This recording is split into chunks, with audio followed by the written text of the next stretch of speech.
रानीगंज में बैंक से चेक चुराने और चेक का पैसा दूसरे व्यक्ति के नाम से उसी बैंक की दूसरी शाखा में ट्रांसफर करने का फर्जीवाड़ा सामने आया है।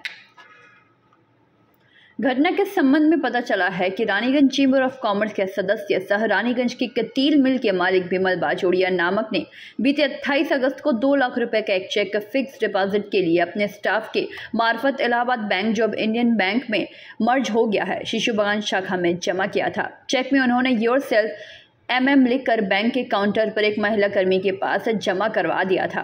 यह चेक उनकी पत्नी सीमा देवी बाजोड़िया द्वारा जारी किया गया था। हालांकि उसी रात को उनके बैंक अकाउंट से 2 लाख रुपए कट गए। दूसरे दिन जब वह बैंक में फिक्स डिपॉजिट के प्रमाण पत्र बैंक से लेने गए तो बैंक कर्मी ने उनसे यह कहा कि आपका कोई चेक यहां जमा नहीं हुआ।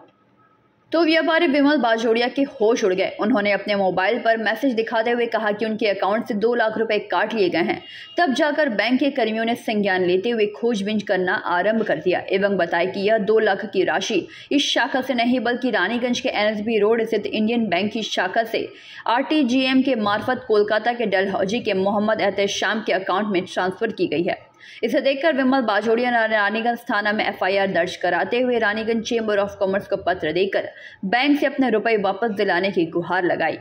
इधर बैंक द्वारा छानबीन करने पर CCTV फुटेज में देखा गया कि चेहरे पर मास्क और सर पर टोपी पहने पीले रंग की टी-शर्ट पहने के युवक ने बैंक कर्मचारियों की अनुपस्थिति का फायदा उठाया और तुरंत काउंटर से चेक उठाया और अपनी जेब में भर लिया। इस CCTV फुटेज को निशाने पर लेकर आरोपी शख्स की सरगर्मी से तलाशी की जा रही है। बाद में उसने उसी बैंक के नेताजी सुभाष बोस रोड स्थित दूसरी शाखा में जाकर इसे एक व्यक्ति के खाते में ट्रांसफर कर दिया। इस मामले को देखते हुए बुधवार को रानीगंज चेंबर ऑफ कॉमर्स के सदस्य शिकायत मिलते ही रानीगंज स्थित दोनों सरकारी बैंकों की शाखाओं में पहुंचे और गबन के मुद्दे को उजागर करते हुए बैंक प्रबंधकों से बात की। चेंबर ऑफ कॉमर्स के प्रतिनिधि मंडल अध्यक्ष अरुण भारतीय, सचिव मनोज केसरी, कार्यकारी अध्यक्ष रोहित खैतान, बैंकिंग विभाग के चेयरमैन से व्यवसायी से लूटे गए पैसे वापस दिलाने की मांग की है। उन्होंने दावा किया कि बैंक अधिकारियों की लापरवाही के कारण इस तरह की धोखाधड़ी संभव हुई है। कार्यकारी अध्यक्ष रोहित खैतान ने कहा कि जब भी कोई व्यक्ति किसी को अपना चेक जारी करे तो लाभुक का नाम एवं उसके अकाउंट नंबर जरूर लिखे, अन्यथा इस तरह की घटना घट सकती है। इस घटना के संबंध में दोनों बैंकों के बैंक प्रबंधक दीपक कुमार एवं सपन शर्मा ने अपने बैंक की लापरवाही स्वीकार करते हुए 15 दिनों के अंदर व्यवसायी को उनका पैसा वापस दिलाने की व्यवस्था करने का आश्वासन दिया है। को 2 लाख के FD करने के लिए यहाँ पर चेक दिए थे। यहाँ से मिसप्लेस होकर उस NSB रोड में इंडियन बैंक है, वहाँ जाकर कोई आदमी यहाँ से चेक उठाकर वहाँ पर अपने नाम से RTGS करवा लिया। अच्छा, नाम पता चला कौन आदमी किया? वो MD इंटरप्राइज कोई डलहौजी में बैंक है, वहाँ पर ट्रांसफ़र कर दिया। अच्छा, चेक आप यहाँ सबमिट कब किए थे? परसों 28 तारीख को। कितने बजे करीबन? वही 1 बजे। अच्छा, क्या लगता है आपको ये मैंने लापरवाही से ये सब चीज़ हुआ ना, क्या लगता है? क्या ये लापरवाही है बैंक की पूरी, कि अगर बैंक के यहाँ से अगर चेक काउंटर से अगर चेक गायब हो जाए तो हम लोगों को क्या सेफ्टी रहेगी? 2 लाख की। 2 लाख। अच्छा, चेक में क्या FD लिखा हुआ था, योरसेल्फ MMD मैंने मल्टीप्लाइड मनी डिपॉजिट। और फिर से बोलिए तो क्या उसमें का इन्होंने जो पैसा के लिए 2 लाख का चेक काटा था उसमें क्लियरली मेंशन किया गया था किस पर्पस के लिए FD किया था। MMD money multiplied deposit scheme के तहत ये करवा रहे थे, लेकिन लापरवाही देखिए इसमें 3 जगह पर हुई। एक तो लापरवाही हुई कि इस बैंक के काउंटर से कोई अनजान आदमी चेक उठा कर ले जाता है, सबसे बड़ी लापरवाही। दूसरा बैंक का तरफ से जो इग्नोरेंस हुआ है, जो नज़रअंदाज किया गया है कि चेक में जिस आदमी का साइन है और जो NFT करवा रहा है उसका फॉर्म का साइन दोनों में मिसमैच था, तो दोनों में मिसमैच रहने से ही बैंक को इस चीज़ को रोक देना चाहिए था, किंतु उन्होंने रोका नहीं। तीसरा जो सबसे बड़ा लापरवाही हुआ कि इन्होंने बाकायदा चेक में लिखा हुआ था कि किस पर्पज़ के लिए हम लोग का NFT RTGS हो रहा है, उसको भी नहीं देखते उस बंदे ने NFT योरसेल्फ करने के बाद इन्होंने MMD किया था, मनी मल्टीप्लाई डिपॉजिट स्कीम के साथ उन्होंने बगल में अपना नाम बैठा के उस पैसा को उठा लिया, मिस यूज कर लिया। अच्छा, बैंक ने तो सेकंड डे भी हम जब ये लेने आए थे तो वो बोलता कि हमको ये बोलता कि आपका चेक मिसप्लेस हो गया, अब दूसरा चेक लाइए। हम बोले कि हमारा तो कल रुपया 2 लाख रुपया कटा है, मिसप्लेस कैसे हो गया? तब ये लोग इंक्वायरी किए, उस बैंक में गए तो सब देखे, तब पता चला कि एक आदमी से फोल्ड कर। इनके पास जो मैसेज आया था पहले दिन, इन्होंने जो चेक दिया था 2 लाख रुपया डेबिटेड फ्रॉम योर अकाउंट, तो ये निश्चिंत है कि जो क्योंकि मेरा 2 लाख रुपया का एफडी पर्पस के लिए किया हुआ है, तो वो तो एफडी पर्पस के लिए एफडी के लिए हो गया होगा।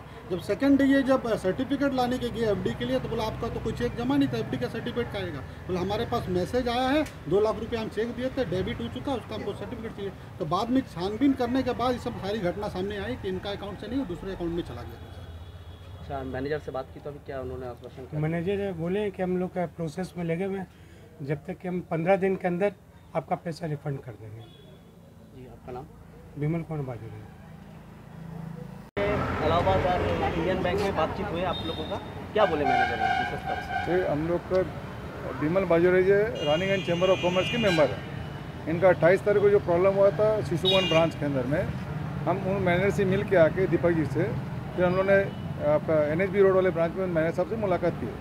मुलाकात करके ये बोला गया कि जो 2 लाख रुपए का फ्रॉड हुआ है इनके अकाउंट से, मिस मैनेजमेंट ऑफ चेक, उसके वजह से हम लोगों ने इनसे एश्योरेंस लिया है। इन्होंने हम लोग को एश्योर किया है कि आपका पैसा 200% रिफंड हो जाएगा।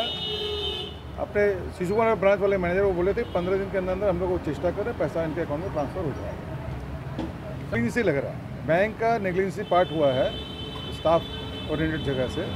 एक चेक मिसप्लेस होना और दूसरे बैंक से NEFT होना, जबकि चेक में लिखा हुआ है योरसेल्फ MMD, उसके बाद NEFT कैसे हो गया? तो ये एकदम पूरा नेग्लिजेंसी पार्ट है। सर, आप लोगों का चैम्बर ऑफ कॉमर्स जो वणिक संगठन है, उन लोगों का मतलब जितना मेंबर्स है, हम लोग कैमरा का माध्यम से क्या अवेयर करना चाहते हैं? देखिए, मोटामोटी हम लोग का 1200+ मेंबर हैं। आज हम लोग आपके सामने में प्रेसिडेंट साहब, वाइस प्रेसिडेंट रोहित खतानी वगैरह हम लोग सब खड़े हैं। हम लोग ये श्योर करते हैं कि हमारा कोई भी मेंबर कोई तकलीफ होगा, हम लोग से मुलाकात करें, उनका सॉल्व होगा। दूसरा हम लोग उनको ये सेशन देना चाहते हैं कि जो भी चेक लिखे हैं, चेक के लिखने के बाद एक लाइन टान दें, एक भी स्पेस ना छोड़ें। स्पेस छोड़ने की वजह से ये कांड हुआ है। आगे ध्यान रखें। हमने बैंक मैनेजर साहब को ये बोला है कि अभी जो मास्क वाला जो सिस्टम है, ये जो बंदा काम किया वो मास्क पहन के काम किया। हम लोग एक सिस्टम कीजिए कि मास्क खोल के उसका फोटो आ जाए, फिर अपना मास्क पहन के काम करे, कोई दिक्कत नहीं है। सर, एक चीज़ और बताइए, जो मतलब अब जैसे आप लोगों का मेंबर्स ही हो या बैंक का कोई कस्टमर मतलब मैंने कंज्यूमर गया तो चेक उन्होंने लिखा है, तो क्या एक्नॉलेजमेंट होना चाहिए जो उसको प्रूफ मिले जो हम चेक जमा करके आए? एकदम होना चाहिए। एक्चुअली जो भी आपको हम डॉक्यूमेंट देते हैं उसका रिसीविंग कॉपी अगर हमको नहीं मिलेगा तो मेरे प्रमाण क्या रहेगा? जैसे घटना ही तो घटा है, ये जैसे विमल बाबू के साथ में हुआ, उन लोग तो अपना डिनाई कर दिए कि आपने चेक दिया ही नहीं। फिर वो CCTV कैमरा को पूरा विजिलेंस करने के बाद जब पता लगा कि चेक दिया गया है, डिपॉजिट हुआ है, तब वो एक्सेप्ट किए मामला को। सर, बैंक के मैनेजर का गया है, हम लोग अपनी तरफ से FIR कर दिए हैं यहाँ पर रानीगंज में। अच्छा। और ये मैनेजर साहब हम लोग को NSB वाले बोले हैं कि ऑफिसर इंचार्ज जो इंक्वायरी में आके इनसे मिल के भी गए हैं। Let's hope for the best. और आपका नाम सर? अनिल लोहारू वाला, बैंकिंग कमेटी चेयरमैन। रानीगंज से सम्राट दास की रिपोर्ट, PV।